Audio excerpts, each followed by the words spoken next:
हनुमान् श्रीपदो वायुपुत्रो रुद्रो नघोजरः अमृत्यवीरवीरश्च ग्रामवासो जनाश्रयः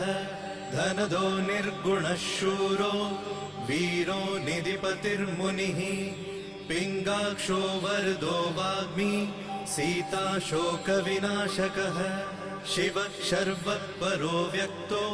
व्यक्ताव्यक्तो धराधरः पिङ्गकेशः पिङ्गरोमा श्रुतिगम्यः सनातनः अनादिर्भगवान् देवो विश्वहेतुर्जनाश्रयः आरोग्यकर्ता विश्वेशो विश्वनाथो हरीश्वरः भर्गो रामो रामभक्तः कल्याणप्रकृतिस्थिरः विश्वम्भरो विश्वमूर्तिर्